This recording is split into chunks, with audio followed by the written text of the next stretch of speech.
తిరుపతి వెంకట కవులు కాకినాడలో శతావధానం చేయడానికి ముందు అక్కడ ఇంజనీరింగ్ కాలేజీ తోటలో చెట్ల దగ్గర తిరుపతి శాస్త్రి గారు నిలబడడం, ప్రశ్న అడగడం, వెంకటశాస్త్రి గారు పాదం చెప్పడం. మళ్ళీ ఇంకో చోట వెంకటశాస్త్రి గారు నిలబడడం, ప్రశ్న వేయడం, తిరుపతి శాస్త్రి గారు పాదం చెప్పడం. ఒక్క పాదమే, పద్యం మొత్తం కాదు కదా, చెప్పకూడదు అలాగా. అలా 100 చెట్లకి చెప్పడం పూర్తయ్యాక మళ్ళీ ఒకటో చెట్టు దగ్గరికి తిరుపతి శాస్త్రి గారు నిలబడడం, ఆయన అడిగిన ప్రశ్న ఏమిటో చెప్పడం. చెట్టును చూసి గుర్తుపెట్టుకోవాలి.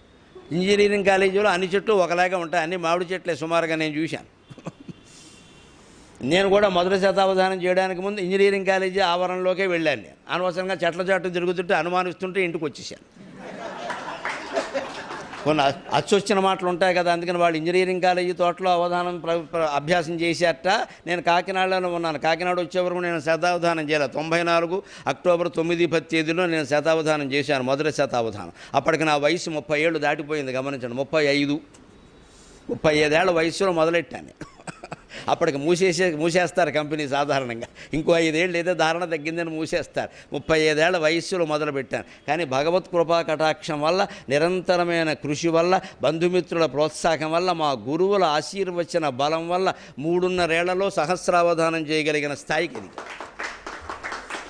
93 అక్టోబర్లో మొదలైతే 96 మే నాటికి సహస్రావధానం చేసాం. 3 ఏళ్ళు కూడా పూర్తవ్వలేదు.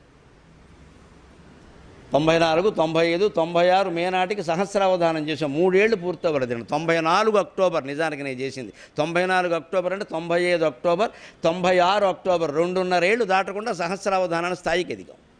అప్పటికే శతావధానాలు 10, 15, 20 పైగా చేసి ప్రసిద్ధులైన వాళ్ళ సరసని నన్ను కూర్చోబెడుతుంటే నా కళ ఫలించిందిరా అనుకున్నాను. కృషి వెనకాల 35 ఏళ్లుగా రోజుకు 10 గంటలు పఠనానికి కేటాయించుకుని సంస్కృత సాహిత్యానికి గంట, తెలుగు సాహిత్యానికి గంట, అవధాన సాహిత్యానికి గంట, వ్యాకరణానికి గంట, కేవలం శబ్దమంజరి ధాతుమంజరికి గంట, అమరకోశానికి గంట, ఇలా కేటాయించుకుని అవధానాలు చేశాను. కాబట్టి నేను చెబుతున్నా మొహమాటం లేకుండా. అమరకోశం చదవకుండా మీరు ఏ సమరంలోనూ మీరు పాల్గొనలేరు. అమరకోశం 1500 శ్లోకాల్లో కనీసం ప్రథమ సర్గ 300 శ్లోకాలైనా నిద్దట్లో లేపినా వచ్చేయాలి నోటికి.